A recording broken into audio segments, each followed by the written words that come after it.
पिछले लगभग 15 दिन तो लगातार बिजली की वड्डी कटौती की जा रही है, खास करके खेती सैक्टर में, जिहदा करके किसानों द्वारा बीजियां फसलों का भारी नुकसान हो रहा है। अपनी सरकार बनाउंदी है जिहड़ी भी पार्टी, उहदा यही बहाना हुंदा है कि पिछली सरकार ने कुछ नहीं किया, असीं इहदे विच सुधार करांगे, पर सानूं कुछ बनदा दिसदा नहीं। बहानेबाजियां ने सरकारां दियां कि कदी साडे कोल कोला घट है, कदी कुछ घट है, क्योंकि प्राइवेटेशन नूं उत्साह नीतियां सरकार दियां जिहियां ने कि वो कारपोरेट पक्षी ने ते लगातार वो चाहुंदियां ने कि खेती सैक्टर नूं घाटे बंदा बना के किसानां नूं खेती तो बाहर कीता जावे। सब्जियां फल ते मक्की वगैरह दियां फसलों का वड्डा नुकसान होवेगा, जिहदा अखीर विच बोझ आम लोगों ते पवेगा। सब्जियां महंगियां होणगियां ते बाकी फसलां भी महंगियां होणगियां। ਇਹ ਬੰਦ ਹੋਣ ਦੀ ਨੌਬਤ ਪੰਜਾਬ ਦੀ ਸ਼ਾਇਦ ਭਗਵੰਤ ਮਾਨ ਸਰਕਾਰ ਨੇ ਲੈ ਆਂਦੀ ਆ, ਕਿਉਂਕਿ ਕੱਲਾ ਖੇਤੀ ਸੈਕਟਰ ਹੀ ਨਹੀਂ, ਆਮ ਲੋਕਾਂ ਦੇ ਘਰਾਂ ਦੇ ਵਿੱਚ ਛੋਟੇ ਬੱਚੇ ਜਿਹੜੇ ਮਰੀਜ਼ ਆ ਜਾਂ ਬਿਮਾਰ ਬਜ਼ੁਰਗ ਮਾਈਆਂ, ਉਹ ਵੀ ਗਰਮੀ ਦੇ ਨਾਲ ਤੜਪ ਰਹੇ ਆ। ਸਾਇੰਸ ਟੀਵੀ ਦੇਖ ਰਹੇ ਸਾਰੇ ਦਰਸ਼ਕਾਂ ਦਾ ਸਵਾਗਤ ਹੈ। ਮੈਂ ਰਵੀ ਗਿੱਲ। ਜਿਵੇਂ ਕਿ ਪੰਜਾਬ ਦੇ ਵਿੱਚ ਜਿਵੇਂ ਹੀ ਗਰਮੀ ਦਾ ਸੀਜ਼ਨ ਸ਼ੁਰੂ ਹੁੰਦਾ ਹੈ ਤੇ ਬਿਜਲੀ ਦੇ ਕੱਟ ਲੱਗਣੇ ਸ਼ੁਰੂ ਹੋ ਜਾਂਦੇ ਨੇ, ਤੇ ਜਿਸ ਚੀਜ਼ ਨੂੰ ਲੈ ਕੇ ਕਿਸਾਨ ਅਕਸਰ ਹੀ ਧਰਨੇ ਪ੍ਰਦਰਸ਼ਨ ਕਰਦੇ ਨੇ। ਹੁਣ ਜਿਵੇਂ ਗਰਮੀ ਦਾ ਮੌਸਮ ਆਇਆ ਤੇ ਕਿਸਾਨਾਂ ਵੱਲੋਂ ਫਿਰ ਦੁਬਾਰਾ ਬਿਜਲੀ ਦੇ ਕੱਟਾਂ ਨੂੰ ਲੈ ਕੇ ਪਰੇਸ਼ਾਨੀ ਨੂੰ ਲੈ ਕੇ ਅੱਜ ਜਲੰਧਰ ਦਾ ਬਿਜਲੀ ਦਾ ਸ਼ਕਤੀ ਸਦਨ ਘੇਰਿਆ ਗਿਆ। ਸੋ ਗੱਲਬਾਤ ਕਰਦੇ ਹਾਂ। ਕੀ ਨਾਮ ਹੈ ਜੀ ਤੁਹਾਡਾ?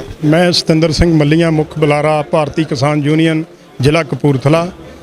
पिछले लगभग 15 दिन तो लगातार बिजली की वड्डी कटौती की जा रही है, खास करके खेती सैक्टर में, जिहदा करके किसानों द्वारा बीजियां फसलों का भारी नुकसान हो रहा है। उस मंग नूं लैके असीं अज शक्ति सदन जलंधर पहुँचे हाँ ते अपनी ये मंग उन्हां अगे उठावांगे कि खेती सैक्टर नूं निर्विघन घट्टो घट्ट 12 घंटे बिजली सप्लाई दी जाए। पंजाब सरकार का कहना है कि साडे कोल समा थोड़ा है, क्योंकि पिछली सरकारां ने वो जो कि काम खराब किए सी उन्होंने सुधारन दे विच थोड़ा जिहा समा लगेगा। केंद्र सरकार पंजाब सरकार ते सुट दिंदी है, पंजाब सरकार कहनी आ वो पिछलियां सरकारां दे उत्ते सुट दिंदी। पिछले 75 सालों तो यही कुछ वापरिया। जिहड़ी भी सरकार अपनी सरकार बनाउंदी है, जिहड़ी भी पार्टी, उहदा यही बहाना हुंदा है कि पिछली सरकार ने कुछ नहीं किया, असीं इहदे विच सुधार करांगे, पर सानूं कुछ बनदा दिसदा नहीं। 1966 तो लैके लगातार किसानां दी ये मंग चल रही है कि खेती सैक्टर नूं घट्टो घट्ट 12 घंटे बिजली सप्लाई निर्विघन रोजाना दी जाए, पर किसी भी सरकार ने इस प्रति कोई तहैया नहीं किया। लगातार ये बहानेबाजी, कदी साडे थर्मल प्लांट बंद हो गए, कदी कोला खत्म हो गया। थर्मल प्लांटां दी मेनटेनेंस सरकारां दी जिम्मेवारी है। कोले की मंग नूं पूरी रखना, कोले की लोड़ जिन्नी है उन्होंने जमा रखना वो सरकारां दी जिम्मेवारी है, ना कि आम नागरिक की। ये सरकारां लगातार बहानेबाजी बना के समा टपाउंदियां रहियां ते अजिहियां नीतियां ते काम करदियां, डंग टपाऊ नीतियां ते काम करदियां आ रहियां, जिहदा करके अखीर ये सिट्टा निकलिया कि इस बार थोड़ी गर्मी ज़्यादा पैण दा करके जां बारिश ना होण दा करके जदों बिजली की मंग वधी तां इन्हां दा सारा सिस्टम जिहड़ा वो धरिया धराया रह गया। पहले भी जो थर्मल प्लांट की गल आई सी, कच्चे कोले घट होने की गल आई सी, केंद्र सरकार नूं पंजाब सरकार वालों चिट्ठी लिखी गई सी सानूं कोले की जो कि उसारी दी जाए, पर केंद्र सरकार कह रही है कि साडे को भी कोला घट है, बाकी स्टेटां नूं भी डिवाइड करके देना है, इस करके असीं जिन्ना क कोला दे सकते सी उन्ने दे सकते हैं। पर एक चीज़ है कि पंजाब दे विच जिहड़े भाखड़ा डैम है जिथों बिजली तैयार होंदी है वो बाकी स्टेटां नूं बेची जा रही है, क्यों नहीं पंजाब की जिहड़ी कमी है उन्होंने पूरा किया जाए? बिल्कुल ये गल दुरुस्त है कि लगातार सानू पण बिजली जिहड़े प्रोजैक्ट ने उन्हां द्वारा पैदा की बिजली बाहरले सूबिਆਂ ਨੂੰ ਜਾਂ ਦਿੱਲੀ ਨੂੰ ਦਿੱਤੀ जा रही है।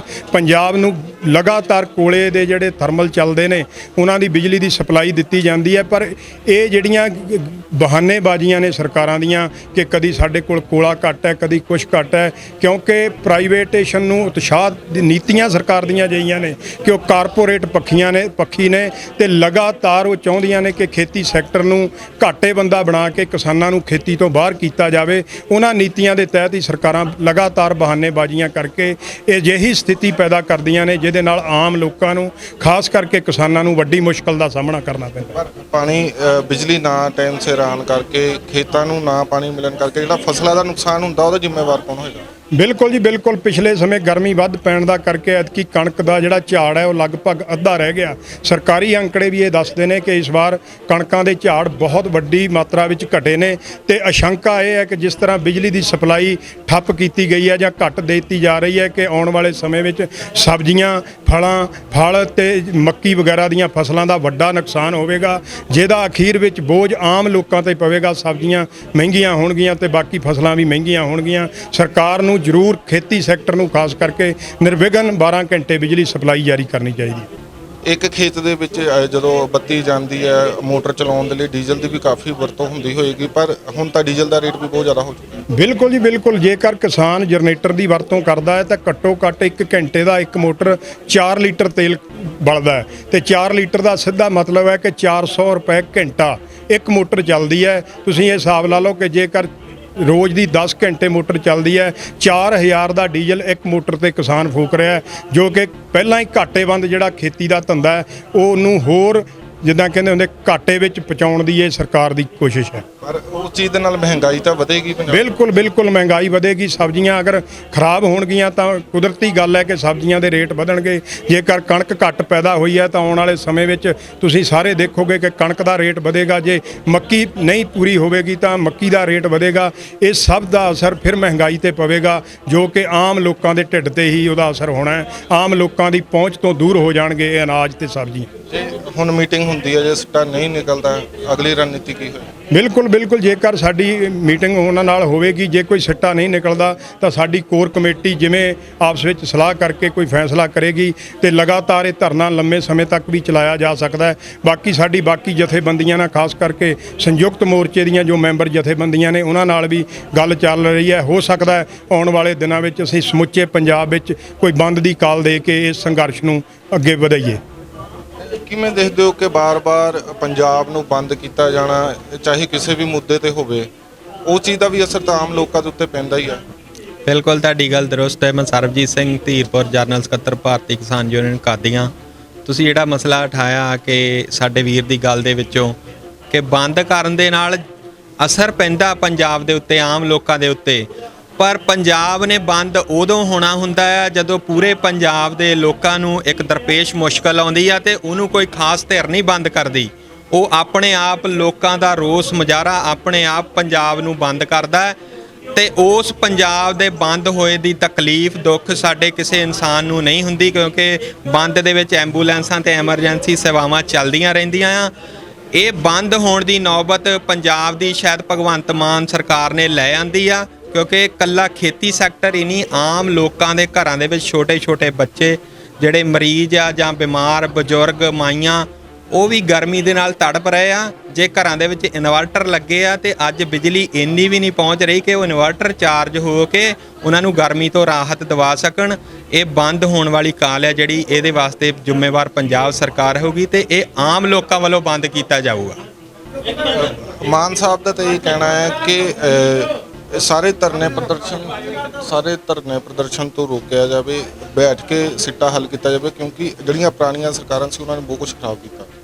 ਬਿਲਕੁਲ ਸਹੀ ਗੱਲ ਆ, ਕਿਉਂਕਿ ਬੈਠ ਕੇ ਇਹਦਾ ਹੱਲ ਕੱਢਣਾ ਚਾਹੀਦਾ। ਸਾਡੇ ਕੋਲ ਕੋਈ ਹੱਲ ਨਹੀਂ ਹੈਗਾ, ਸਰਕਾਰ ਕੋਲ ਹੱਲ ਆ, ਉਹ ਕੱਢ ਕੇ ਹੱਲ ਬਿਜਲੀ ਸਪਲਾਈ ਨੂੰ ਸੁਚਾਰੂ ਕਰ ਦੇਣ ਤੇ ਕਿਸਾਨ ਇੰਨੀ ਗਰਮੀ ਦੇ ਵਿੱਚ ਇੱਥੇ ਆਏ ਆ, ਕੋਈ ਜ਼ਰੂਰਤ ਨਹੀਂ ਕਿਸੇ ਦਫ਼ਤਰ ਵਿੱਚ ਜਾਣ ਦੀ, ਸਿਰਫ ਬਿਜਲੀ ਸੁਚਾਰੂ ਢੰਗ ਦੇ ਨਾਲ ਚਲਾ ਦੇਣ। ਇਹ ਤਾਂ ਸਰਕਾਰ ਤੇ ਨਿਰਭਰ ਕਰਦਾ ਹੈ। ਸੋ ਬਿਲਕੁਲ ਤੁਸੀਂ ਦੇਖ ਸਕਦੇ ਹੋ ਸ਼ਕਤੀ ਸਦਨ ਦੇ ਵਿੱਚ ਕਿਸਾਨ ਜਥੇਬੰਦੀਆਂ ਵੱਲੋਂ ਅੱਜ ਆਣ ਕੇ ਘਿਰਾਵ ਕੀਤਾ ਗਿਆ, ਕਿਉਂਕਿ ਪੰਜਾਬ ਦੇ ਵਿੱਚ ਲੱਗ ਰਹੇ ਬਿਜਲੀ ਕੱਟਾਂ ਨੂੰ ਲੈ ਕੇ ਕਿਸਾਨ ਖਾਸਾ ਪਰੇਸ਼ਾਨ ਨੇ। ਟਾਈਮ ਸਿਰ ਬਿਜਲੀ ਨਾ ਪਹੁੰਚਣ ਕਾਰਨ ਕਿਉਂਕਿ ਕਿਸਾਨਾਂ ਨੂੰ ਕਾਫੀ ਪਰੇਸ਼ਾਨੀ ਆ ਰਹੀ ਹੈ। ਉਹਨਾਂ ਦਾ ਕਹਿਣਾ ਕਿ ਡੀਜ਼ਲ ਦੀ ਖਪਤ ਵੀ ਜ਼ਿਆਦਾ ਲੱਗ ਰਹੀ ਹੈ। ਉਸ ਚੀਜ਼ ਨੂੰ ਲੈ ਕੇ ਕਾਫੀ ਜੋ ਕਿ ਮਹਿੰਗਾਈ ਵੀ ਵੱਧ ਸਕਦੀ ਹੈ। ਫਸਲਾਂ ਦਾ ਨੁਕਸਾਨ ਦਾ ਜ਼ਿੰਮੇਵਾਰ ਕੌਣ ਹੈ, ਕਿਹੜੀ ਸਰਕਾਰ ਹੈ, ਇਹ ਚੀਜ਼ ਦੇ ਉੱਤੇ ਕਾਫੀ ਸਵਾਲ ਪੰਜਾਬ ਸਰਕਾਰ ਦੇ ਉੱਤੇ ਖੜ੍ਹਦੇ ਨੇ ਤੇ ਉਹਨਾਂ ਦਾ ਕਹਿਣਾ ਕਿ ਜੇ ਆਉਣ ਵਾਲੇ ਸਮੇਂ ਦੇ ਵਿੱਚ ਬਿਜਲੀ ਦੀ ਸਪਲਾਈ ਪੂਰੀ ਨਾ ਦਿੱਤੀ ਗਈ ਤੇ ਪੰਜਾਬ ਬੰਦ ਦੀ ਕੋਲ ਦਿੱਤੀ ਜਾਏਗੀ, ਉਹਦੀ ਜ਼ਿੰਮੇਵਾਰ ਪੰਜਾਬ ਸਰਕਾਰ ਹੋਏਗੀ। ਜਲੰਧਰ ਤੋਂ ਕੈਮਰਾਮੈਨ ਸ਼ੁਭਮ ਗਿੱਲ ਦੇ ਨਾਲ ਰਵੀ ਗਿੱਲ ਦੀ ਰਿਪੋਰਟ। ਫਗਵਾੜਾ ਦੇ ਵਿੱਚ ਆਸ਼ੂ ਦੀ ਹੱਟੀ ਦਾ ਖੁੱਲਾ ਚੈਲੰਜ, ਜਿੱਥੋਂ ਤੁਹਾਨੂੰ ਮਿਲਣਗੇ ਸ਼ਹਿਰ ਵਿੱਚ ਸਭ ਤੋਂ ਸਸਤੇ ਰੇਟ ਤੇ ਸੂਟ, ਲਹਿੰਗੇ, ਸਾੜੀਆਂ ਤੇ ਪਲਾਜ਼ੋ। ਆਸ਼ੂ ਦੀ ਹੱਟੀ ਦਾ ਇੱਕ ਹੀ ਵਾਅਦਾ, ਤੁਹਾਨੂੰ ਮਿਲਣਗੇ ਵਧੀਆ ਕੁਆਲਿਟੀ ਦੇ ਕੱਪੜੇ, ਪਰ ਰੇਟ ਨਹੀਂ ਹੋਵੇਗਾ ਜ਼ਿਆਦਾ। ਇੱਕ ਵਾਰ ਵਿਜ਼ਿਟ ਜ਼ਰੂਰ ਕਰੋ। ਆਸ਼ੂ ਦੀ ਹੱਟੀ, ਆਪੋਜ਼ਿਟ ਬੱਸ ਸਟੈਂਡ, ਫਗਵਾੜਾ।